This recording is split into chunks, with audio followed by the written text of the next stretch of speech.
And welcome back, everybody, to the 10-Minute Podcast. I am Dan. I am Vic. And today's episode is going to feature a topic where we are going to try and discuss jobs you can get without a degree, basically. With no college degree. Yeah, that's right. So let's go ahead and start the timer.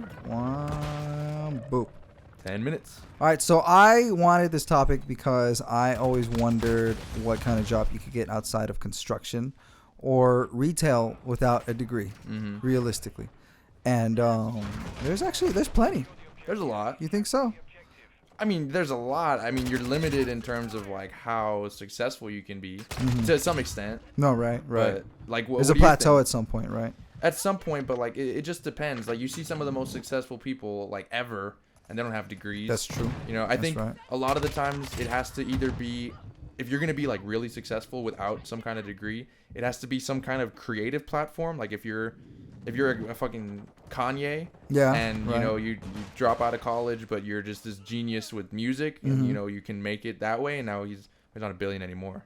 Right. Or like I think Bill Gates didn't finish college, so I was gonna say you can go like the creative route, or you can go the entrepreneur route. Right, where you got like a really good idea and you're gonna push it as much as you can. Or you know you get involved in some kind of business, whether it's stocks or whether it's entrepreneurship. You start something, or you kind of tag along in something, and you can kind of build that up.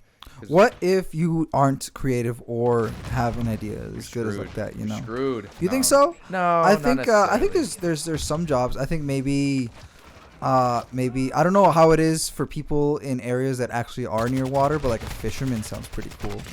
You know, someone that's like bubblegum shrimp. Yeah, basically. Yeah, going out there shrimping. You know. Or maybe like for me personally, this is a job I want. I want to be a park ranger, and that's a job you don't need a degree for. You can just go and get it. But with a degree, you can be a researcher and get like flown out to every single national park. Oh, okay. You know. So that's also something you can do. With like a fisherman though, also you have to think, okay, off the top it sounds great, right? Oh, right. You're a fisherman. But then you have to think, okay, well, how are you going to make money as a fisherman? You probably need your own boat. You probably need your own fishing supplies. How the hell are you going to get a boat if you don't have money? You know what I mean? Well, like, you could work for somebody that has a boat, and they just want like people to go fish on their boat, and then you probably have like some sort of arrangement with the catch and the money you get from the catch and all that. Right, but like I'm saying, the person that owns the means of production is going to be the one banking in on it. Right. Like if you're just a guy, like anyone can, I mean, not anyone, if you get seasick, but most people would physically and mentally be able to go out and like catch fish. I'm not saying that it's not hard, because I've seen The Deadliest Catch, and that stuff seems insanely hard. I've never seen that show. But if you see the crew, it's not some like educated panel of people. You know what I mean? Like they're just these tough, gritty guys, hardy motherfuckers, are willing to go out with like 30-foot waves and catch crabs and stuff. You know? But it's like, I doubt that they're, I mean, maybe for the show, but just in general, those people aren't making money. It's the guy who owns the boat. No, it's true. You know what I mean? So I'm saying, the guy selling the fish. Yeah, like you're gonna be making, I don't know what a fisherman makes, because we live in a desert. But I'm assuming that if you're just, you know, a base fisherman and you don't own the means of production, you're probably not making that much. You know what I mean? Like, so that's what I'm saying. Like, it's really limited in terms of how successful you can be. Yeah, you hit a ceiling, I think. If you don't have an ambition or a goal, I mean, I'm sorry, if you don't have like a business, there's a ceiling for sure. Yeah. You know, like maybe the army. That's when you could join. The military. Definitely takes you without a degree. It's probably better if you don't have a degree in the military. You think so? No, I'm just kidding. For certain positions. Everybody that I know that is in the military has said finish college first, then join. Yeah. You know, and by that point, why would you want to join? You know, actually, I'm gonna take that back, because I've actually wanted to join like post degree. Really? I think that'd be a good idea. Maybe not anything like probably like reserves or National Guard. Okay. You know. I think we do definitely need the really like the smart, educated people in the military.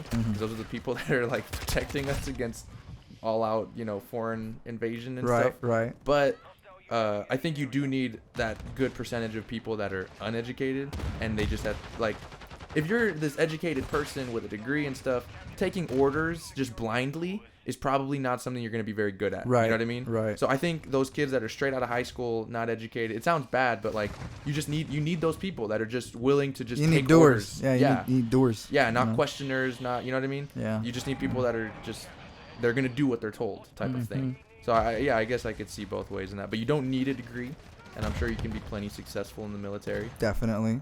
You know what I'm thinking now too is, do you need a degree to be a senator? A what? A senator. You don't need that, right? You don't need a degree to be a sheriff, actually, do you? You just get elected into that, right? Do you think? I don't think the people would, but I mean, like, do you think somebody, like, say you ran for sheriff right now? You think you could win? Honestly, I don't know, man. I If mean, you I had, like, a am good enough- educated. Like, You I are do have a educated, degree. right? I don't know. I guess it would be depending on how I campaign, but I don't know. I don't have any law enforcement experience, so I doubt there would be like some 20-year vet. You could be a cop. There you go. Yeah, you could be a cop. You could be a cop. You just need to go through like some training, some basic training and things like that, right? Yeah, you gotta go through the academy. The academy. Yeah. I don't know what kind of rigorous tasks you got to go through, but I imagine it's pretty tough. I'm pretty sure it's like, I see some lardy cops, man. Not to body shame, but yeah. I think they got like that post academy though. Yeah, maybe. Because I know there's like an obstacle course you got to do. You should have to do that like every month, man. Like, you know?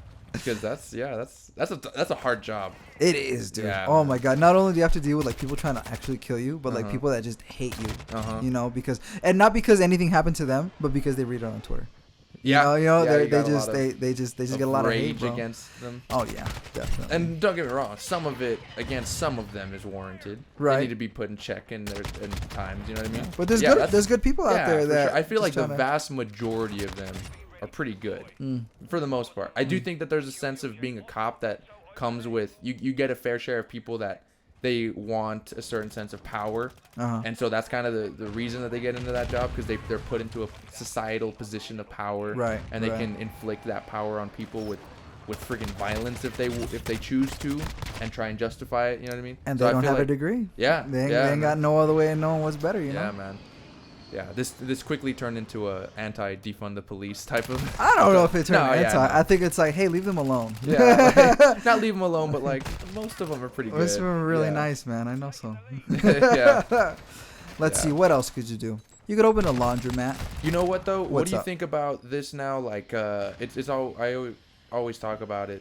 Well, not always talk about it, but the things that you can do now without a degree. Probably they're way less than what you used to than be able before, to do, right? Dude, yeah, I mean, no shit. Yeah, now everything requires you to like, hey, yeah, we want a bachelor's, you know, and then but you're gonna be counting things. You want to be a grocery clerk? Yeah, I need 3 years of experience and a master's, please. No, literally, dude. Yeah, I mean, what Albert Einstein worked at the what's that place called? The patent place, right? Albert Einstein worked at the patent place, or was it Benjamin Franklin? Who worked at a patent office where they give patents for inventions? Ooh. It was one of the big three, either Benjamin Franklin, Albert Einstein, or the guy that invented the light bulb. Thomas Edison. That's the funniest big three I've ever heard in my life. I mean, it's because they all have like E's in their name. Ben. There's like a 200-year gap between them too. Ben Franklin, Albert Einstein, the guy that created nuclear bombs. And only one of them had a degree. Yeah. But I mean, also those are freaking geniuses. Like those are like the guys that are exceptions to most things, you know. But yeah, man, like our parents. Well, I don't know. Did your mom has a degree, right? Yeah, both my parents have associate's degrees. Oh, okay. Yeah. So I mean, none of my parents went to a day of college, and my dad honestly does. I think my dad's a really smart guy. Yeah, he does pretty well. He was a mailman. He was in the Navy for a few years, got out, became a mailman. He worked like that for like 30 years. He's retired now, but he's done. Amazing. He's made a pretty good life for himself and his family. You guys, paid your way through college. Paid my college. Yeah, like, man. you know, had been financially stable for I don't know how long. But so I mean, but that was back then. Like now. Yeah. And do you think? Okay, so like I know my dad worked his ass off. You know what I mean? Like you think, mailman. Oh fuck yeah, he did. You think, mailman. That's you just deliver mail to people. But no, people don't know how like rigorous of a job that is. Like the pace that you have to keep. Especially nowadays with all these Amazon packages. Yeah, dude. Yeah. I know they got their own like people that do it now sometimes, but dude, you still get you still get a lot of mail going through. Yeah, man. It's a lot. But like for 30 years, he woke up and he worked 6 days a week of doing that same kind of, I don't want to say mundane, but that same kind of repetitive kind of job. thing, yeah. And he worked hard. You know, like he would come home and like he had that like must of sweat, like you know what I mean? Like like you know, like he worked hard that day. You know what I mean? Yeah. And I feel like there's a lot of people now, and I'm not trying to like shit on the new generation, but lots of people now don't want to work that hard. Really, you think so? Yes, I think so. I actually have to deflect that, man. I think like especially like the new kids we hired at my store, man. They want to work, man. There's a couple, obviously. They the lackeys, they don't want to do nothing. But. Damn, that's fast. We have so much more to say on this. No, literally, bro. But I guess finishing touches. No, yeah. I'm just gonna say I disagree with you because I have met some very hardworking young people. I'm not saying totally, but I'm saying in general, I think the majority of people don't want to work in the same way. Like you see it you see it all over the place of people that are trying to make money in different ways and try. Look at what we're freaking doing. Like I'm not saying we're trying to do this. This is like I'm not trying to say this is easy work, obviously. Yeah. But I still think it's something above what the normal person would do. Bro, you gotta remember, dude. You gotta remember hippies existed, man. Yeah, those guys were the laziest motherfuckers on earth, dog. Like they didn't do shit. But even then, no. I'm not saying that there hasn't been lazy people always. That's always been a thing. But I feel like that type of you got to lift up your bootstraps and get to work type of mentality is not as prevalent with a lot of people as it was, let's say, 40 years ago. And I got to say that's like an idea that existed in the 50s for me, man. I think that ended in the 60s for me. Ever since then, it's been like a big wave. I think an exponential growth of laziness. You know what I mean? But I think that started in the 50s. Interesting. That working hard bootstrap thing that ended in the 50s, and some people started getting lazy. Or you know what? Is it fair to say that more things are expected to be handed to us now? I see. I can agree with you. Yeah. Because technology is advanced, so I'm not excluding our generation from. I'm not saying like, oh, these teenagers or No, I'm saying I think that we're included in that mix. Definitely. Where it's like I think it's different now, like in terms of work that people are willing to put in. Like I couldn't imagine us trying to build like a Panama Canal right now. You know what I mean? Like, I mean, obviously technology and stuff. We kind of strayed off track, but. I think it is. I think there's a difference now. No, right. Because of the kind of life that can be provided now with technology and I don't know. Maybe I'm wrong. I hope I'm wrong. Yeah. Well, those are jobs you can get without a degree, fellas. Yeah. All right. Yeah, stay totally on track with this one. Thank you for tuning into this episode of the podcast. I am Dan. I am Vic. We will see you later. Later.